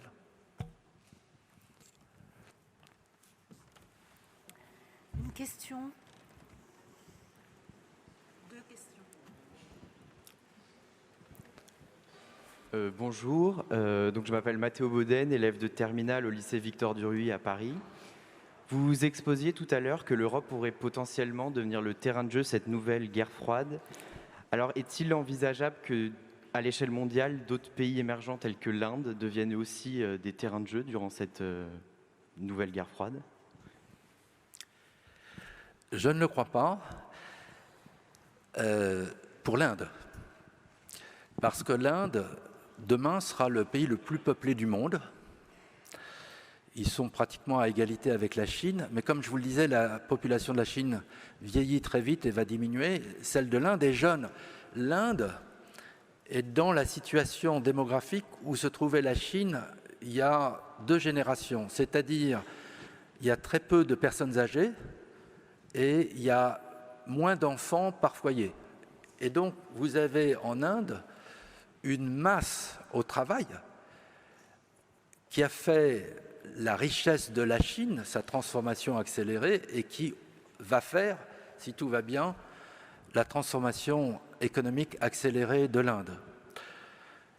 L'Inde est une démocratie, avec tous les avantages et les inconvénients de la démocratie, une démocratie vibrante, à condition de le rester, elle a toutes les chances de réussir et d'émerger comme un des très grands acteurs du XXIe siècle.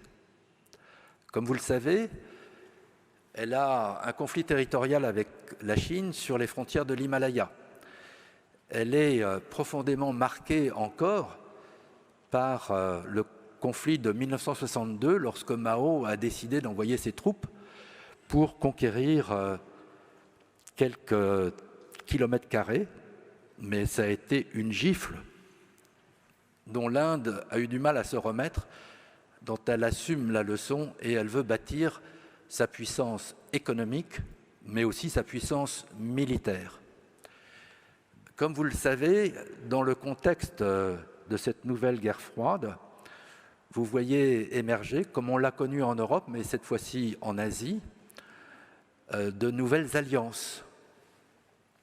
C'est ce qu'on appelle aujourd'hui le Quad, qui vient de se réunir à Washington, à la Maison-Blanche, il y a quelques jours. Le président Biden a reçu ses homologues venus du Japon, de l'Inde et de l'Australie. Le Quad, c'est ça. Et le Quad veut s'affirmer non pas comme une alliance forcément militaire, mais comme une réponse à l'ascension de la Chine qui prétend imposer sa suzeraineté, pas seulement en mer de Chine, mais au-delà, dans l'océan Pacifique, et pourquoi pas dans l'océan Indien, où elle construit ce qu'on appelle le collier de perles, c'est-à-dire un certain nombre de bases militaires chinoises. Il y en aura probablement une bientôt au Cambodge, il y en a une en Birmanie, il y en a une au Sri Lanka et il y en a une au Pakistan. Face à cet encerclement en quelque sorte chinois, l'Inde est totalement déterminée à trouver son alliance de revers, ça s'appelle le Quad. Et c'est aussi une autre illustration de la guerre froide, mais cette fois-ci dans le bassin du Pacifique. Est-ce que l'Inde va réussir à s'affirmer avec autant de succès que la Chine. C'est une démocratie, mais c'est une démocratie qui, en ce moment, connaît quelques ratés avec le Premier ministre Modi qui veut affirmer l'hindouisme, comme je vous le disais tout à l'heure, comme le retour aux sources nécessaire. Or, l'Inde a aussi des dizaines de millions de musulmans indiens qui vivent sur son sol.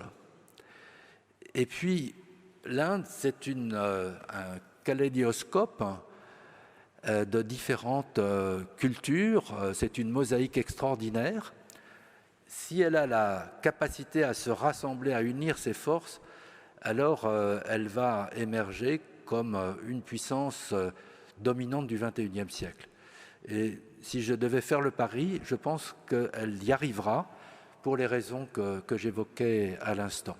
Donc voilà ma réponse à votre question. On avait 2 questions. On va prendre celle du jeune homme que l'on n'avait pas vue et ensuite il y en a une autre ici.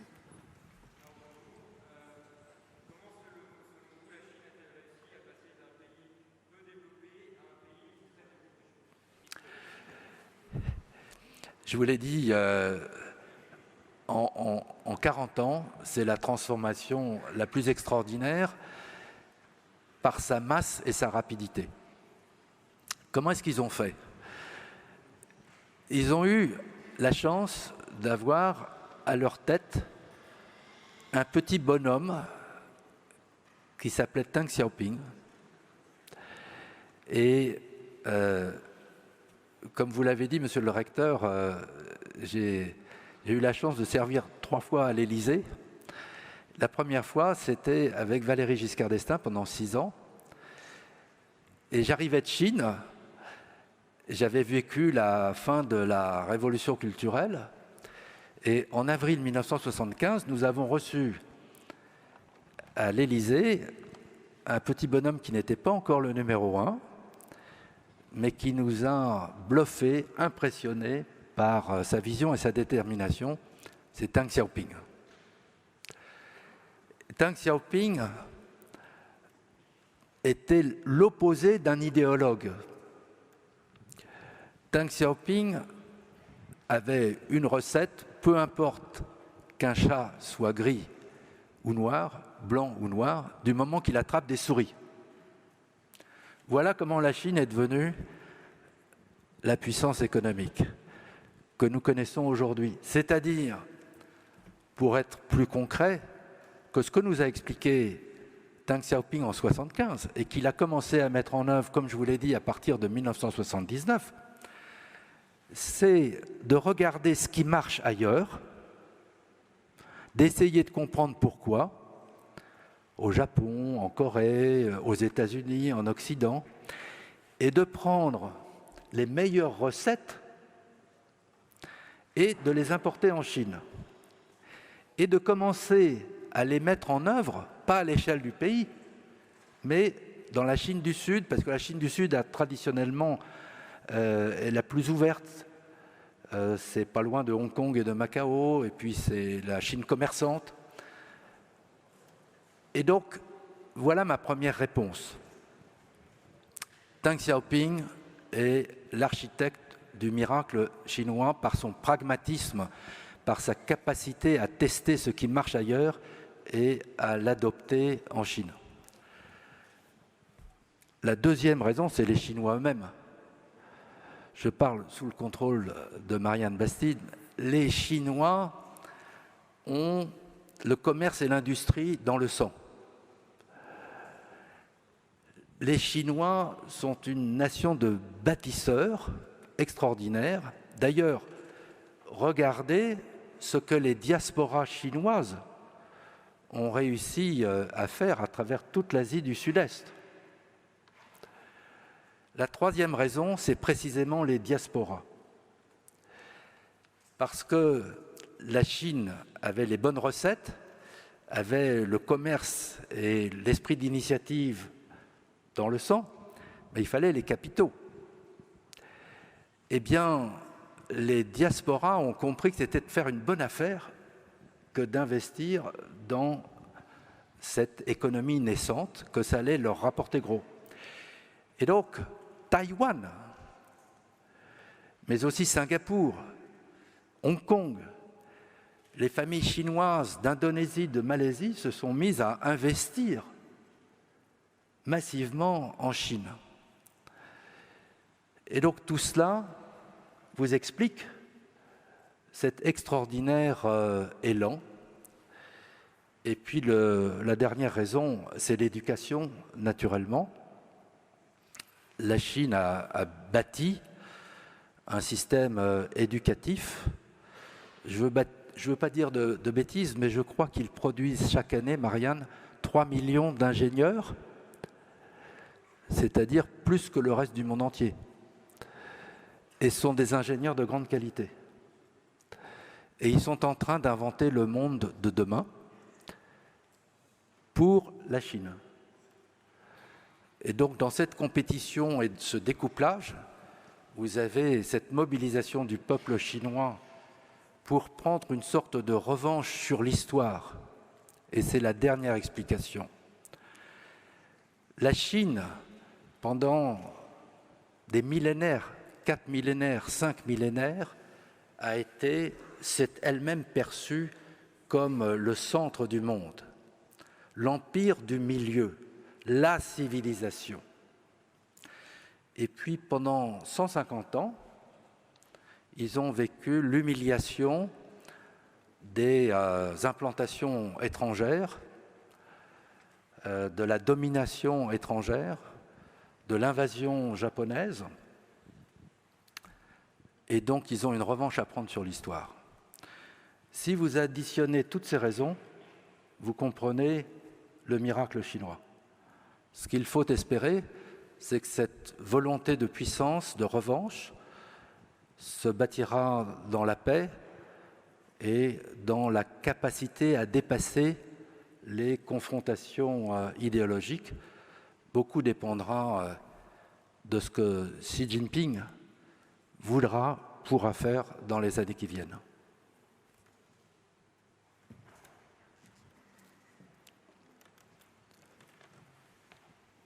Alors on prend cette question et ensuite on note celle-ci.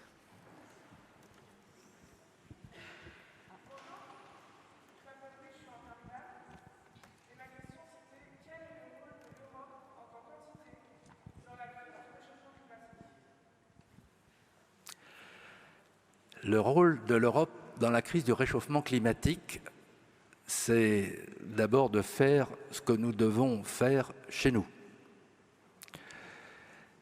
Et personne ne fait assez à travers le monde. Et nous sommes confrontés de plus en plus à des accidents climatiques qui vont devenir de plus en plus graves. Nous avons accueilli à Paris le moment clé.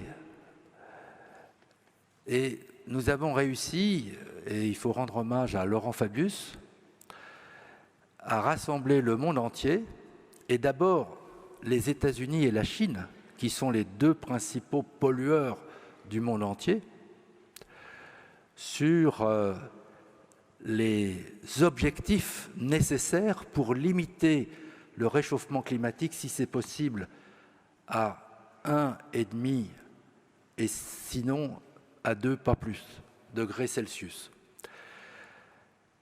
Nous avons, au niveau européen, commencé à prendre des décisions qui sont importantes, ambitieuses. Cela se fait à Bruxelles. La Commission de l'Union européenne, avec ses meilleurs spécialistes venus de tous les pays, sont rassemblés, moins sur le diagnostic, parce que le diagnostic il est établi par la communauté des scientifiques internationaux, et Dieu sait qu'ils ont tiré tous les signaux d'alarme, mais sur les conséquences à en tirer pour réduire les émissions de gaz à effet de serre d'ici 2030 et d'ici 2050. Ce sont les deux dates que nous nous sommes assignés et nous sommes engagés à sortir du charbon, à réduire nos émissions, à transformer profondément notre économie pour arriver à une Europe zéro carbone. Est-ce qu'on fait assez? Non. Est-ce qu'on est d'accord sur tout? Non. On a un débat actuellement à Bruxelles pour savoir où on va mettre le tiers des 750 milliards. Je vous ai décrit notre capacité à investir 750 milliards. Dans les 750 milliards qu'on va emprunter et qu'on va donner ou prêter au pays, un tiers doit aller à la lutte contre le réchauffement climatique, c'est-à-dire 250 milliards en plus de ce que les États font déjà par eux-mêmes. Un tiers aux nouvelles économies, à l'intelligence artificielle, la robotique, etc., au digital, et un tiers à une économie plus sociale, etc. Donc on va investir massivement, mais on a un débat. Qu'est-ce qui est vert dans les énergies, par exemple? Le charbon n'est sûrement pas vert, il est brun. Très bien. Mais le nucléaire, l'électricité nucléaire, nous sommes très fiers en France parce que pratiquement les 3/4 de notre électricité est d'origine nucléaire, un peu moins, et donc ne produit pas de gaz à effet de serre. Donc, vert. Ah non, à Bruxelles, que ce soit au Parlement européen ou à la Commission, certains disent non, parce que il y a les déchets nucléaires, il faut les enterrer, on ne sait pas trop comment faire, etc. Donc c'est pas vert. Ah. Et le cœur du débat, c'est sur le gaz. Le gaz produit du gaz à effet de serre, mais moins que le charbon. Et si vous voulez que certains pays, la Pologne par exemple, sortent rapidement du charbon, c'est le gaz. Et donc, pardon de rentrer dans ces détails, mais ils sont absolument majeurs. Ce sont les détails dont on débat actuellement. Autrement dit, vous avez une volonté politique d'aller rapidement de l'avant, de faire de l'Europe le modèle de la transition écologique réussie vers le zéro carbone qui est notre objectif, dans un délai aussi rapide que possible. Nous avons décidé que les financements de la Banque centrale européenne, de nos banques dans les 27 États, devront aller de façon privilégiée vers l'économie verte. Et nous avons un dernier débat qui est qu'est-ce qui est vert, qu'est-ce qui ne l'est pas. Et si nous réussissons, nous sommes déjà l'ensemble le plus avancé au monde, pas assez à votre goût, à mon goût, mais le plus avancé au monde. Nous sommes loin devant les États-Unis, loin devant la Chine, loin devant la Russie, et nous devons nous affirmer comme un modèle, un exemple. C'est notre ambition, et on verra, vous verrez les prises de parole dans un mois exactement à Glasgow, au moment de la COP 26. L'heure tourne. On prend une dernière question. Je crois qu'il y en avait une par là. Oui. Bonjour monsieur. Vous avez dit Ah oui. au début de la conférence que la Chine impériale avait mené des expéditions d'exploration mais qu'il les avait abandonnées. Donc je me suis demandé qu'est-ce qui se serait passé s'ils les avaient continuées, en quoi le monde dans lequel on vit maintenant serait différent. C'est très bien de terminer sur une hypothèse. Alors, je parle sous le contrôle, encore une fois, de ma consoeur. Ce qui m'a beaucoup frappé dans cette période extraordinaire du XVe siècle, c'est que, dans le fond, si je ne me trompe pas, ce sont les Européens qui ont compris que la Terre était ronde. Et donc qu'on pouvait en faire le tour.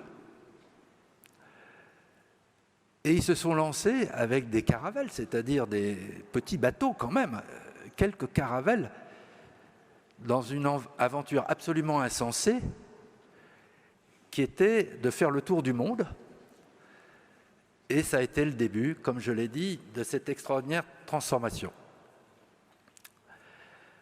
La Chine, sous votre contrôle, Marianne, elle s'est toujours vécue comme son nom l'indique, Zhongguo, l'Empire du Milieu. L'Empire du Milieu est entouré de royaumes barbares et l'ambition de la Chine n'est pas de partir dans des conquêtes militaires nécessairement, c'est de faire rayonner sa civilisation de proche en proche, de faire reconnaître la supériorité de la civilisation chinoise, de l'empereur de Chine. Et s'il n'y arrive pas naturellement, dans la mise en œuvre de Sun Tzu, de gonfler leurs capacités militaires au point de terroriser ceux qui résisteraient et les amener, sans bataille si possible, à rentrer sous l'Empire chinois, la protection de l'empereur. Je pense que c'est ce que Xi Jinping aimerait obtenir de Taïwan, par exemple, à travers ce rapport de force, et c'est ce que les Américains sont en train de refuser en bâtissant cette alliance face à la montée de la Chine. Mais pour répondre à votre question, je pense que la Chine ne se sentait pas une vocation à partir à la conquête militaire du monde entier, à conquérir le monde entier. Elle a bâti face aux Mongols la Grande Muraille de Chine, un des rares monuments qu'on peut voir depuis la Lune. Et comme je vous le disais, l'empereur de la dynastie des Ming, ou plutôt son fils, l'empereur qui suivait, a décidé de détruire la flotte chinoise parce qu'il ne voyait pas très bien où tout cet argent dépensé dans cette flotte aboutissait. Et donc je pense que la philosophie impériale de la Chine, c'était de rayonner par sa civilisation, par sa culture, par l'attractivité de son système politique, plutôt que par la conquête militaire. Et donc, forcément, compte tenu des capacités militaires, on atteignait assez vite les limites. Sont rentrés dans l'Empire chinois la Corée, dans la civilisation chinoise le Japon, dans l'Empire chinois le Vietnam, et puis la Chine a étendu son territoire par digestion. Alors, qu'est-ce que ça veut dire? Ça veut dire que la Chine a passé son temps à être conquise par des barbares. Le bouddhisme tibétain est arrivé du Tibet. Les Mongols ont envahi la Chine et la dynastie mongole est devenue plus chinoise que les prédécesseurs. Ils étaient très fiers d'être devenus chinois et la Mongolie a été absorbée par digestion de la dynastie mongole qui est devenue chinoise, c'est la dynastie brillante des Yuan. Et puis il y a eu l'invasion des Mandchous qui étaient en Mandchourie et qui eux aussi ont été digérés et l'empire chinois s'est agrandi. Mais vous voyez, c'est un développement complètement différent parce qu'il reflétait une philosophie, une vision de la place de l'Empire chinois dans le monde qui était très différente de la vision très conquérante des Européens. Donc je m'arrête là dans mes spéculations en espérant ne pas avoir choqué Marianne. Mais je vous remercie, c'était un plaisir d'être avec vous.